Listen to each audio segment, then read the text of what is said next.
Patrimonio en situación de riesgo. Sexto Encuentro Binacional de Museos Patagónicos Sur-Sur, Chile-Argentina 2016.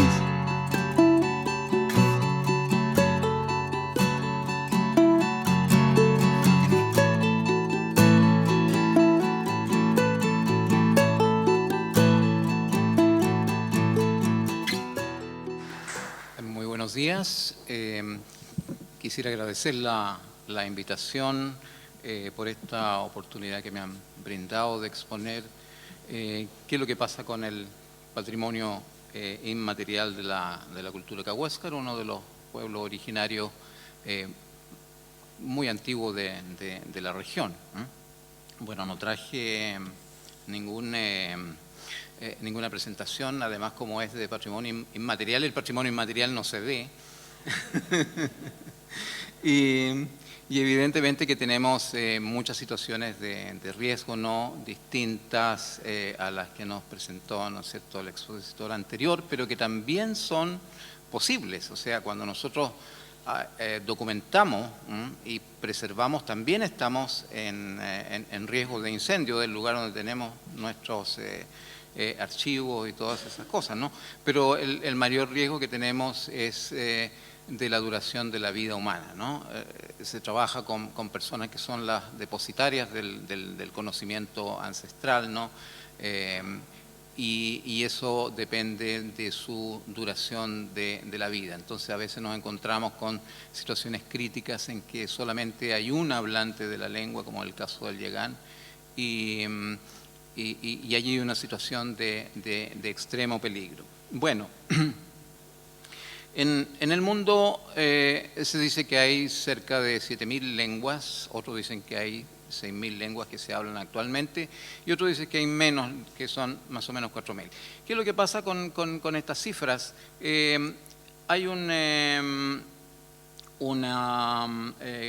documento que se llama Ethnologue, que ha creado una lista de todas las lenguas del mundo y ha registrado una categoría ISO para cada una de las lenguas, pero sucede que este documento también registra variantes de lengua o lenguas que en realidad no existen. Por ejemplo, en el caso del cahuéscar, un antropólogo argentino que publicó en la revista Runa, él sugería que la lengua que hablaban las personas en los canales de la Patagonia Occidental era distinta a la que hablaban las personas pertenecientes a este mismo grupo étnico, pero que eran de la parte meridional del territorio, o sea, todo lo que concierne que el Estrecho de Magallanes y Natales y Mar de Skyring, Río Verde, etcétera. Entonces él propuso, por ejemplo, que la lengua de la gente que hablaba, digamos, de la gente que vivía en Puerto Edén debería llamarse lengua Aksanas, que es el nombre de la palabra que decir hombre. Y este nombre de esta famosa lengua Aksanas está registrado en este Ethnologue como otra de las lenguas que existe aquí en Chile, ¿no? Pero en realidad es una sola lengua y por lo tanto eso aumenta el número, ¿no es cierto? Entonces podemos llegar a 7.000 y en realidad el número de lenguas que actualmente existe puede ser entre 4.000 y 5.000. Pero lo más dramático es que cada 10 días desaparece una lengua. Ahora, las causas de la desaparición de una lengua son variadas. La muerte, por ejemplo, de los últimos hablantes. Puede ser, ¿no es cierto?, otra causa, las guerras, que pueden acabar con una población que habla una lengua. Ahora no tan frecuente, pero en tiempos antiguos teníamos peste, ¿no es cierto?, que asediaban una población, asolaban una población, ¿no es cierto? Y esas son algunas de las causas que a veces hacen que una lengua desaparezca súbitamente, ¿no? Ahora, se ha hablado mucho de lo que significa la pérdida de una lengua, ¿no? Es toda un conocimiento, toda una parte de una zona geográfica. Es como si alguien borrara, ¿no?, con una goma de borrar todo lo que se sabe de allí. Por ejemplo, en las comunidades que viven en el Amazonas, que tienen un conocimiento de todo su hábitat, y conocen el uso de cada planta de la flora y de la fauna, entonces ese conocimiento se puede perder y es probable que no tengamos acceso a eso, donde pueden haber plantas medicinales, ¿no es cierto?, que pueden tener uso. En el futuro, digamos, se puede llegar a eso, pero si se pierde ese conocimiento que está más accesible, no va a ser tan fácil. Bueno, respecto a lo que ha sucedido con el Cahuéscar, podemos fijar varias etapas, ¿no? Hay una etapa que corresponde a la etapa de la exploración de esta parte, digamos, del territorio chileno, ¿no? Y allí se registraron, los navegantes antiguos registraron, porque tuvieron contacto con las poblaciones de esta parte del mundo, y registraron algunos vocabularios. Estos vocabularios constituyen un corpus que nos permite ver algo de la realidad lingüística de los pueblos de esta zona, pero digamos, la curiosidad de esta documentación no siempre es buena, ¿no? Por ejemplo, como no se trataba de personas especialistas en trabajar con lenguas, registraban cualquier cosa que les decía a la gente que hablaba con ellos. Por ejemplo, los sistemas numerales, los sistemas de número de los pueblos canoeros generalmente no es tan extenso como la de otros pueblos. Los cahuéscas, por ejemplo, tienen números de 1 a 3, que es el núcleo familiar, o sea, el padre, la madre y un hijo. Después de 3 ya es mucho. Entonces, sin embargo, tenemos que en estos vocabularios aparece hasta 10 o más, pero al revisarlo vemos, por ejemplo, 1, con el nombre que corresponde en Cahuéscar, taxo, 2, wox, 3, woxto y 3, arrac, que es macho. Entonces, si había un perro a lo mejor y el otro era hembra, a lo mejor puede ser ¿cómo se llama?, de un perro, y ya no son números, sino que son designaciones distintas. Lo otro que contribuía a que hubiera dificultad en este corpus es que cada quien registraba la lista de vocabulario de acuerdo a la lengua que hablaba. O sea, el que hablaba español lo escribía con ortografía española. El que hablaba inglés, en inglés, el francés, etcétera, etcétera. Pero bueno, uno puede reconstruir y ver allí. Eso es lo primero que se tenía en cuanto a la lengua cahuéscar y también a la lengua yagán. Ahora, pasando el tiempo, nos vamos a saltar rápidamente, ¿no? En el año 1966 hubo una reunión en Washington, D.C., patrocinada por la Wenner Grange Foundation y la Smithsonian Institution, donde se hizo una lista de todos los pueblos del mundo que estaban en peligro. Y allí se inicia lo que se llamó antropología de salvataje, que incluía el registro no tan solo de la lengua, sino que todo lo referente a la cultura de los pueblos que hablaban determinada lengua. En esa época entonces lo que se trataba de hacer era un rescate lingüístico urgente de esta antropología de salvataje, pero era con el fin de preservar estos documentos como documentos de museo, que es útil, claro, para los investigadores, útil para los lingüistas, pero posteriormente, bueno, yo comencé en esa onda, digamos, ¿no?, de la antropología de salvataje, y así obtuve un corpus, que es un corpus del año 1975 hasta 1985, que sirvió de base para algunos trabajos como gramática de la lengua con ese corpus, ¿no? Y, ¿cómo se llama? Ese es un corpus más breve y curioso por las razones que me referiré más adelante. Pero teníamos entonces ese paradigma, ¿no? Es pieza de museo. Tenemos que salvar la lengua y registrarla allí para que otros lingüistas posteriormente conozcan cómo funcionaban estas lenguas que ya no tienen hablantes. Pero cambió esta manera de ver las lenguas, porque ahora las lenguas se consideraban al mismo tiempo con sus hablantes.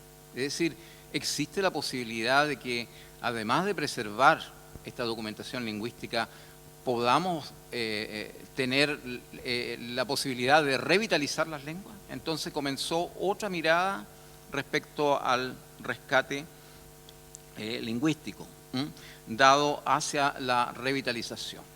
Ya habían casos en que la revitalización lingüística había sido exitosa, y el ejemplo que más se da es del hebreo, ¿no?, que estuvo cerca de 2000 años solamente preservado en los textos religiosos, ¿no es cierto?, y de los cuales se podía leer, se podía cantar, se podía leer, ¿no es cierto?, pero no era una lengua viva. Y cuando se creó el Estado de Israel se quiso uniformar lingüísticamente, ¿no es cierto?, y ahí se revivió esta lengua que había estado dormida por cerca de 2000 años. Caso similar sucedió con el maorí. Actualmente es una lengua que está revitalizándose cada vez más. Los mismos maorí crearon los llamados nidos, en los cuales los niños los llevan para que sus abuelos o la gente mayor les hablen. Están todo el tiempo con la gente mayor que les habla la lengua. Entonces eso ha sido otra de las maneras exitosas de revitalizar la lengua. Entonces, tomando en cuenta esto, ya que teníamos alguna documentación, comenzamos a preocuparnos de la preservación lingüística, y los primeros trabajos se realizaron precisamente con Margarita Macuc, ¿no es cierto?, nuestra Seremi de Educación. Ahí comenzamos a trabajar con la Universidad de Magallanes para ver de qué manera podíamos iniciar un proceso de revitalización de la lengua.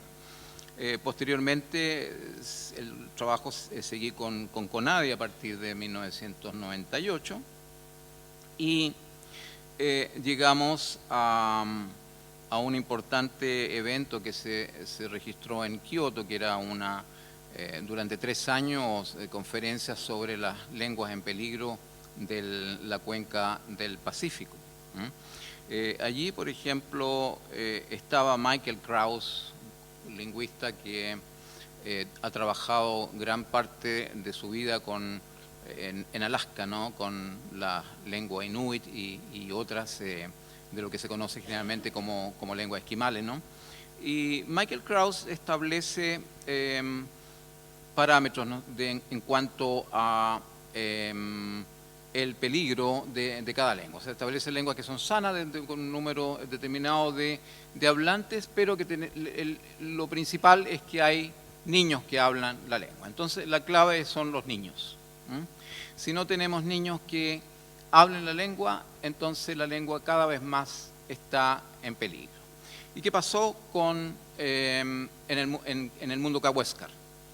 La transmisión cultural se detuvo en el año 60.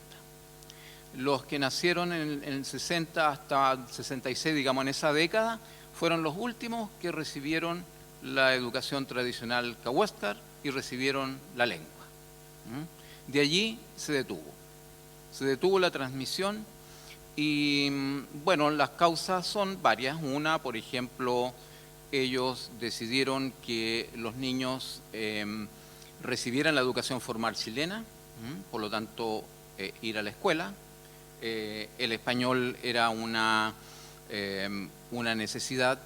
Además estaba el hecho de que la gente que vivía junto con los cahuéscar en Puerto Edén, que ya ellos se habían asentado en Puerto Edén, se burlara de la manera como hablaban ellos. Entonces para ellos era necesario que sus hijos no recibieran ese escarnio, digamos, por hablar una lengua distinta o algo que les sonaba mal, y que dominaran el español. Entonces es una de las causas que que se perdiera la transmisión de la lengua, ¿no?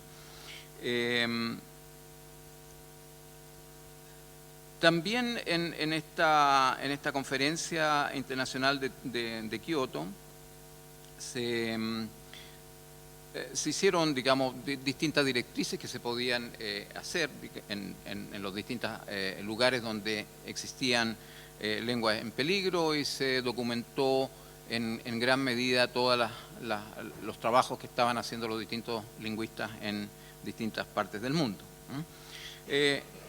Hacia el año 2007, después de un tortuoso camino, ¿no? Hablábamos acá del tortuoso camino hacia el rescate del patrimonio, porque por un lado está la distancia, ¿no es cierto?, en que vive la gente que habla la lengua, y otro de los grandes peligros, la parte del financiamiento. Michael Krauss, por ejemplo, hablaba en esta conferencia de los fondos que se necesitaban, por ejemplo, para hacer un diccionario de una lengua de algún pueblo originario, y él hablaba de una primera etapa en un plan de 3 años de $3 millones. Entonces comprenderán que si yo pido $3 millones aquí en Chile, lo encontraría como un chiste interesante, digamos. No se pueden pedir, son distintas las realidades, y Michael Krauss señalaba también en 3 años no se alcanza a terminar, por lo tanto consideremos 2 años más y pidamos otros millones más para que podamos terminar un diccionario. Bueno, lo que hacíamos acá dentro de las posibilidades eran planes con proyectos, digamos, con CONADI que duraban 1 año, y existía la posibilidad de que hubiese una continuidad al otro año. Muchas veces combinábamos, porque yo sugerí que había tareas que se podían hacer paralelas. Por ejemplo, ¿para qué ocupar todo 1 año en hacer un alfabeto de la lengua si además podíamos avanzar en la gramática? Pero sí no alcanzábamos a terminar un diccionario, pero había que tomar lo que había de presupuestario para ese año, y bueno, llegamos hasta la letra H. No había más para seguir. Pero por lo menos era un comienzo. Y una de las grandes aspiraciones que teníamos, ¿no es cierto?, era de realizar un archivo sonoro de la lengua cahuéscar que superara al corpus 1975-1985, porque ese corpus era muy particular en el sentido de que abarcaba muchos temas que tenían que ver con la cultura, la flora y la fauna, etcétera, pero los textos eran demasiado breves. O sea, teníamos un texto que el más largo duraba 3 minutos. Entonces, era extraño. Se confirmaron algunas cosas, ¿no es cierto?, el tipo de lengua que era la lengua cahuéscar, que era una lengua SOV, o sea, el sujeto, objeto, verbo, verbo al final, pero una regularidad completa, o sea, siempre nos aparecía eso y no había ninguna variación. Y empezamos a trabajar, se hizo un proyecto que tuvo muchas vueltas para su financiamiento, muchas interrupciones, desalientos, ya no nos van a dar nada, no, esto fracasó, vamos a tener que seguir esperando. Habíamos esperado muchos años para llegar a esto, y por último se concreta entonces la creación de este archivo sonoro de la lengua cahuéscar. Ahora, lo importante de este archivo sonoro es que la colaboración de la comunidad cahuéscar de Puerto Edén, la cual tenía un profundo interés que se realizara este trabajo, porque ellos estaban conscientes, ¿no es cierto?, de que la transmisión cultural había parado en el año 60, y ya los descendientes no conocían cómo era la cultura antigua, no conocían la literatura oral, no conocían nada de eso, además de la gente que vivía en Punta Arenas y Puerto Natales, ¿no?, que son monolingües del español y no hablan la lengua cahuéscar.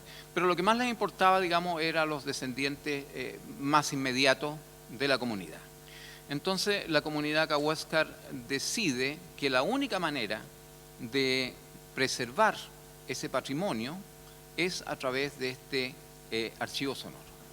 Y comenzamos a trabajar en 2007 con fondos del gobierno regional en este archivo sonoro de la lengua cahuéscar en 2 frentes, ¿no? Uno se preparó a personas de Puerto Edén para que trabajaran en Puerto Edén, y el otro grupo trabajaba en Santiago conmigo y el profesor José Tonco, que él es antropólogo y además hablante de la lengua huéscar. Fue uno de los ¿cómo se llama?, de la década del 60, el último que recibió y habla la lengua, ¿no? Y bueno, ¿por qué hicimos esto? Porque trabajar en Santiago, ¿por qué en Santiago, no en Punta Arenas y en Puerto Edén? Bueno, hay muchas tentaciones, parientes, etcétera, en Punta Arenas que se pueden ir a visitar. Hay muchas interrupciones que se pueden dar en Puerto Edén, ¿no es cierto? Y el proceso de grabación no va a ser efectivo. Nos vamos a tener que parar en algún momento, y en cambio en Santiago no había nada, se podían dedicar absolutamente a grabar. Y tenían todo el tiempo del mundo, tranquilidad, ¿no es cierto?, para hacer eso. Y la sorpresa más grande cuando, junto con el profesor Tonco, empezamos a grabar, que pensábamos que íbamos a tener de nuevo textos de 3 minutos, 5 minutos, fue cuando una de las hablantes, precisamente su mamá, establece una norma de 2 horas y media, ella sola. Y bueno, fue maravilloso. Imagínense ustedes estar grabando todos los días y grabar 2 horas y media en lengua cahuéscar, una cantidad enorme de datos. Y ahí también descubrimos a uno de los últimos narradores expertos. Cuando yo estuve en el año 75, comenzando con mis investigaciones de la lengua cahuéscar, solicité a los hablantes que estaban ahí en ese momento que me contaran alguna de las historias antiguas, ¿no?, de los cuentos. Y ellos me decían que no lo sabían.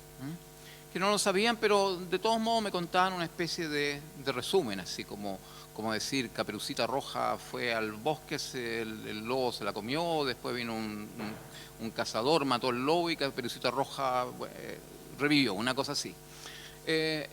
La estructura de esas narraciones daba como que había un resumen del cuento y después se contaba de nuevo, donde estaba la destreza del narrador. Pero ellos siempre se referían de un narrador experto que vivía en Guarelo. Yo nunca lo pude encontrar y lamentablemente después murió, pero siempre se referían a él que era un narrador excepcional.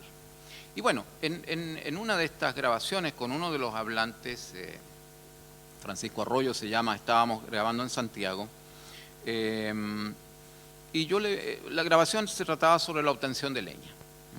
Y yo conocía uno de los cuentos, que era el cuento del pájaro carpintero, y el pájaro carpintero mataba a sus ayudantes. No sabíamos por qué, porque esos eran los datos que teníamos del cuento, ¿no? Y yo le digo si conoce el cuento. Él dice que sí, y le pido que me lo narre, y él me dice no, porque me pone muy triste. Bueno, supusimos nosotros con José que se ponía triste porque el pájaro carpintero mataba a la otra gente, pero era otra la razón. Él siguió hablando de esto de la obtención de la leña, y de pronto él dice en cahuéscar, dice, y mi padre solía contarme cuentos cuando yo era niño. Por ejemplo, me contaba el cuento del pájaro carpintero, que dice así. Cuando dice eso nosotros nos quedamos paralizados, así no podíamos ni siquiera movernos para no hacer ruido, y él nos cuenta el cuento del pájaro carpintero completo, tal como lo contaban los narradores antiguos.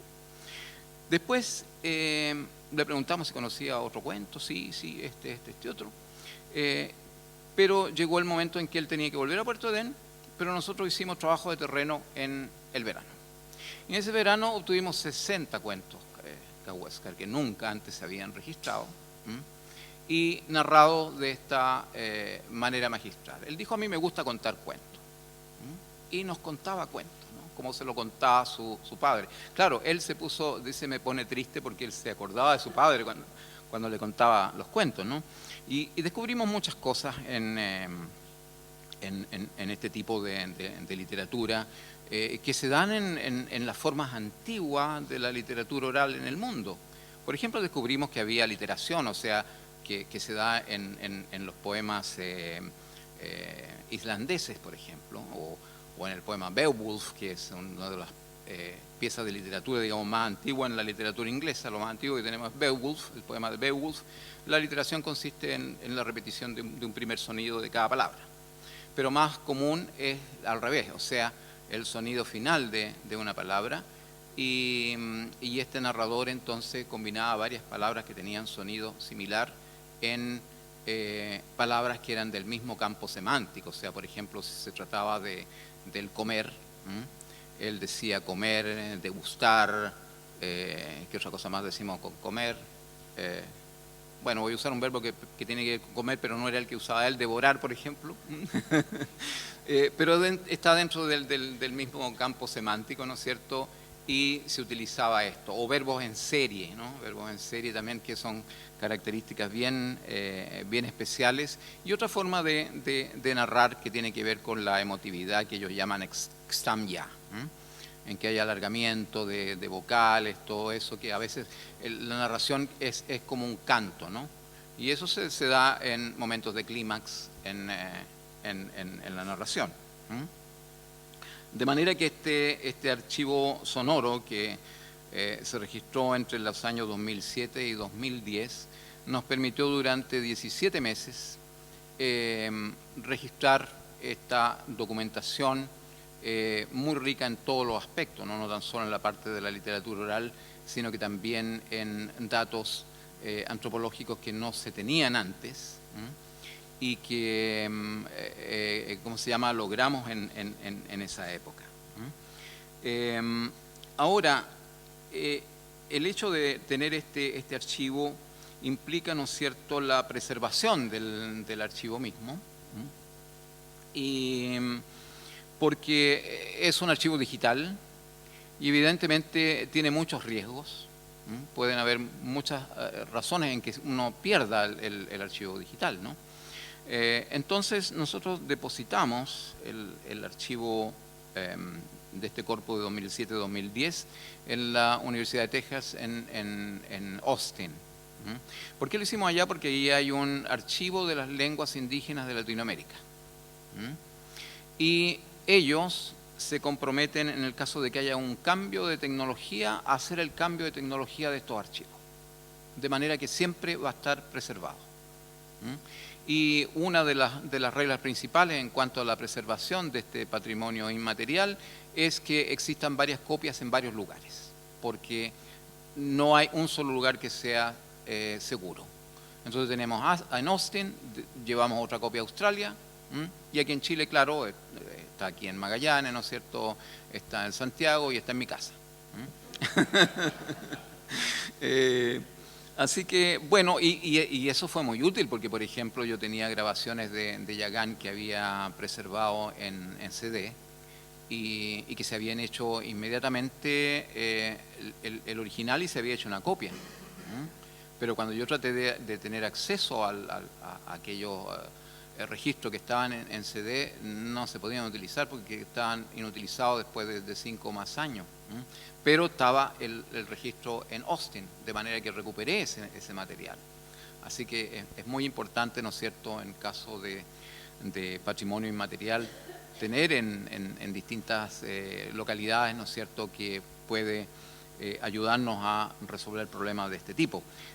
Pero bueno, como la voluntad de la comunidad Cahuéscar era salvar cada vez más documentación sobre su pasado, sobre su cultura, no terminó en el 2010, sino que siguió hasta el día de hoy. Entonces el archivo es enorme. Es enorme y nosotros, digamos, junto con José Tonco hemos logrado por lo menos procesar un 1% del archivo. Información antropológica, ¿no es cierto?, información lingüística, que nos ha permitido, por ejemplo, hicimos un proyecto que termina ahora sí que vamos a terminar el diccionario. Eso finaliza, un proyecto Fondesit, finaliza precisamente ahora en 2017, en marzo, y bueno, estos tipos de Fondesit que son igual que los Fondeset, ¿cómo se llama?, en Argentina, uno tiene que terminarlo, si no está muerto, ¿no? Así que por fin vamos a tener, ¿no es cierto?, un diccionario más o menos completo de la lengua cahuéscar. Ahora, este patrimonio está en peligro porque, a pesar de que existe, ¿no es cierto?, no está completo, no está enteramente transcrito y traducido para que pueda ser utilizado por todo el mundo. Si pensamos que la transmisión de la lengua cahuéscar llegó hasta la década del 60, en este momento solamente los que viven en Puerto Dén y esas personas tienen acceso a este material que lo pueden entender, ¿no? Pero está el resto de la comunidad cahuéscar de Punta Arenas y de Puerto Natales, y evidentemente todo aquel que se interese por la cultura. Pero nosotros hemos procedido, digamos, en que hay que sacrificar a veces, porque ¿cómo registrar, cómo guardar toda una cultura que está en peligro? O sea, pensemos, por ejemplo, si observamos la historia de Chile, ¿no?, por ejemplo, ¿no?, ¿qué guardamos para el futuro? ¿No? La fundación de Santiago, o guardamos el combate naval de Iquique, o qué sé yo, ¿no es cierto?, cualquiera o fechas importantes dentro de la historia de Chile. Hay que sacrificar algo, ¿no? Y tenemos la presión de la comunidad que quiere que se preserve más de eso, ¿no? Pero no es solo esta parte, ¿no es cierto?, en que ellos pueden narrar, sino también hay otro patrimonio que está en mucho mayor peligro y que está relacionado con otro aspecto de la cultura cahuéscar, que es su territorio. La lengua cahuéscar está, digamos, la geografía y la topografía es omnipresente en la lengua cahuéscar. Cualquier cosa que uno diga está presente la localización, el terreno. Por ejemplo, hay 32 maneras de decir aquí. Porque tiene que ser muy preciso, ¿no?, la ubicación dentro de los canales. No es como acá que decimos nos juntamos en la calle tanto con tanto. Allá, bueno, es muy importante la localización. Y así como tenemos en nuestras lenguas, ¿no es cierto?, en que utilizamos partes del cuerpo para señalar accidentes geográficos o topografía. Nosotros decimos, qué sé yo, por ejemplo, el brazo de un río, ¿no es cierto?, utilizamos una parte del cuerpo. O qué más, por ejemplo, cabeza de playa, etcétera, etcétera, ¿no es cierto?, son partes del cuerpo. Los cahuéscares al revés, o sea, utilizan la geografía o topografía para designar partes del cuerpo. El cuello es un istmo, si ustedes se fijan, en realidad es un istmo. Se puede decir cuello total, pero también se puede decir que el cuello, digamos, que abarque tanto la cabeza como lo que viene después. Entonces esta parte es un istmo. Y así hay distintas denominaciones de la geografía. Y esto, bueno, nos lleva a la parte de la toponimia. La toponimia es importante porque cada sitio tiene su historia. No me acuerdo, por ahí por la década del 50, el gran antropólogo francés Claude Lévi-Strauss decía: tal vez los fueguinos son los únicos pueblos que tienen el privilegio de no tener historia, porque jamás vamos a conocer si tenían alguna tradición oral, como cuentos, mitos, etcétera. No lo sabemos, y tal vez nunca lo sepamos por la fragilidad y la falta de investigación que se había hecho. Bueno, yo me encontré en cierta vez con Anne Chapman. Le conté lo que habíamos y estuvimos comentando respecto a los dichos de ¿cómo se llama?, de Lévi-Strauss, y Anne me dijo, bueno, ¿por qué no lo escríbele? Él tenía 100 años en esa vez, ¿cómo se llama?, Claude Lévi-Strauss, pero murió el tiempo después, ¿no es cierto?, y bueno, nunca supo que ya teníamos cosas, o sea, que los cahuéscar y otros pueblos tenían su ¿cómo se llama?, su historia. Entonces cada sitio, cada lugar no se nombra por así nomás, digamos. El hecho de que un lugar tenga un nombre es importante para quienes dan ese nombre, ¿no? Y cada nombre está asociado y en el amplio territorio cahuéscar que abarca desde el Golfo de Pena hasta acá, hasta el Estrecho de Magallanes, cada isla, cada fiordo, cada canal, cada río, cada playa tiene nombre y cada lugar tiene historia. Y eso lo quieren preservar también los cahuéscar, pero ahí viene de nuevo este tortuoso camino, ¿no es cierto?, en que hemos propuesto proyectos, ¿no es cierto?, para desarrollar. Es un proyecto caro, evidentemente, porque hay que arrendar un barco y un barco es caro, hay que pagar diariamente una cantidad, ¿no es cierto?, elevada del uso del ¿cómo se llama?, del barco. Y yo recibo preguntas, ¿no es cierto?, de donde se examina esto de si se da plata o no, y que me dice, bueno, ¿y para qué quiero otros mapas si ya están los mapas hechos ya? O sea, hay mapas ya oficiales, etcétera, ¿no?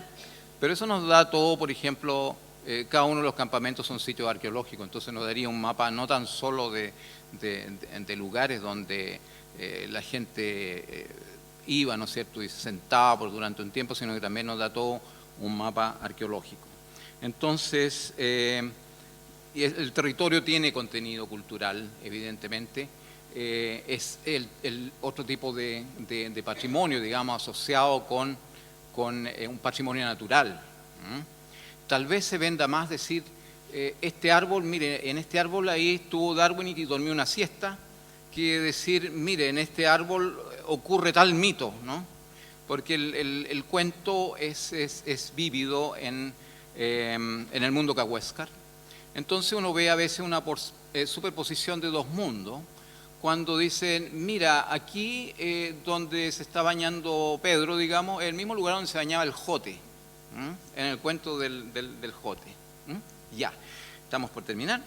Entonces, bueno, que lo que nos falta, tratar, ¿no es cierto?, de poder procesar ese archivo, y evidentemente se necesita mucho tiempo, no es una cosa de un año o 2 años, sino que necesitamos por lo menos 15 años en, ¿cómo se llama?, realizar eso. Ahora, eso no es tan loco, ¿no? Hay ¿cómo se llama?, por ejemplo, se inicia este año el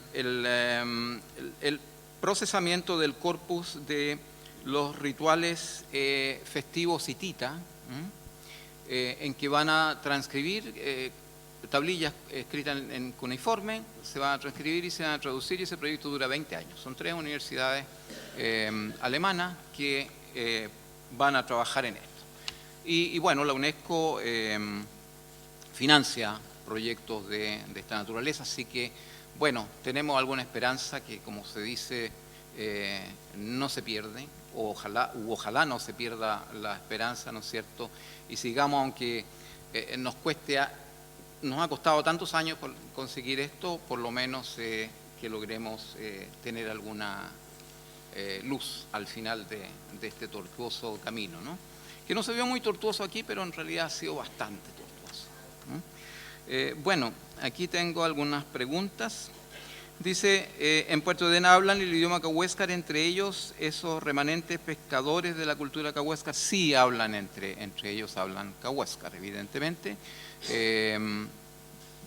No, solamente hablan español cuando están en presencia de una persona que no habla cahuéscar, ¿no? No es, a diferencia, ¿no sé, de los Rapanui no le importa nada, hablan en su idioma, estén con quien estén, porque tienen muy alta estima su idioma. Pero ¿qué es lo que pasa? No significa que los cahuéscar no tengan estima de su idioma, sino que tienen es otra etiqueta y otra consideración respecto al otro.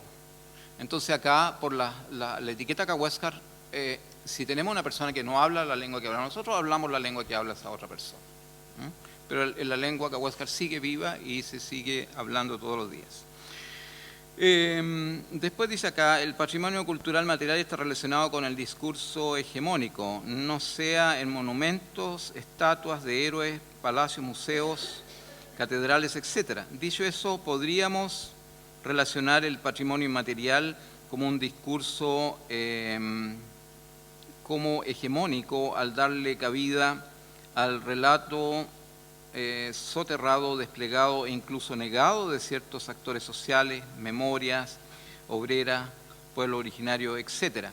Bueno, de hecho, cualquier manera que nosotros pudiéramos poner en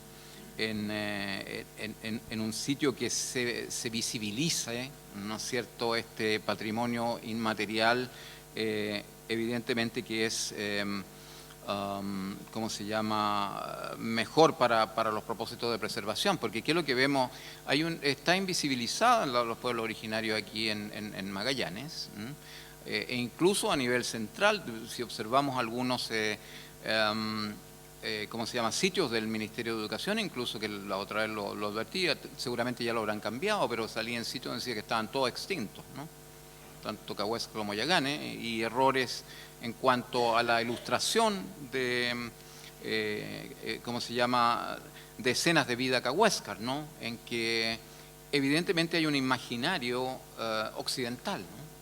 Ya, si viajan en canoa, ¿no es cierto?, reman así, tal como aparecía en las películas, ¿no es cierto?, de las poblaciones indígenas de Norteamérica, en que, ¿no es cierto?, remaban así con la canoa, pero son otras aguas, no es lo mismo que el mar, ¿no es cierto?, entonces es otra manera de remar. Y yo he visto muchas cosas, escenas de caza, por ejemplo, matanza del ciervo, ¿no?, del huemul, con lanza, que jamás se hace eso, ¿no? El huemul lo matan con un palo cuando está en el agua, ¿no?, con un garrote. Y de esa manera lo cazan, pero no con lanza, ¿no? O fogatas, ¿no es cierto?, grandes fogatas que aparecen en la canoa. Claro, llevaban tizones, ¿no es cierto?, para preservar el fuego, pero no fogatas enormes que aparecen también en ilustraciones. Después tenemos cuál sería su propuesta para salvar la lengua cahuéscar. Bueno, la lengua cahuéscar en realidad está bastante documentada. Siempre una lengua no es objeto de estudio. O sea, nadie puede decir ya, si usted empezó en el 75, estamos en el 2006, ¿para qué sigue? Entonces podríamos decir, bueno, ¿por qué se sigue estudiando el latín si ya tampoco se habla, ¿no? ¿Por qué se sigue estudiando en ¿cómo se llama?, el español? ¿Y para qué quiere hacer una nueva gramática del español si basta con la gramática publicada en 1492 por Nebrija, ¿no? Entonces siempre hay algo nuevo, ¿no? Algo, por ejemplo, el diccionario que llegamos hasta la letra H, evidentemente que tiene mucho mayor material el actual, y la gramática que yo publiqué y escribí en el año 2001 ya está, bueno, obsoleta total no, pero hay que hacerle corrección y todo eso. Entonces siempre esto está activo, ¿no? Es una tarea que no se termina. Y bueno, esas son las preguntas, no sé si habrá alguna otra.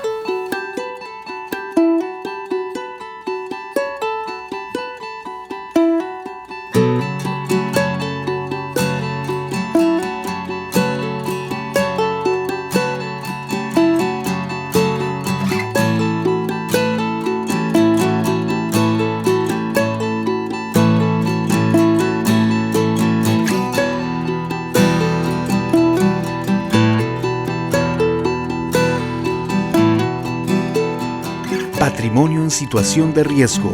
Sexto Encuentro Binacional de Museos Patagónicos Sur-Sur, Chile-Argentina 2016.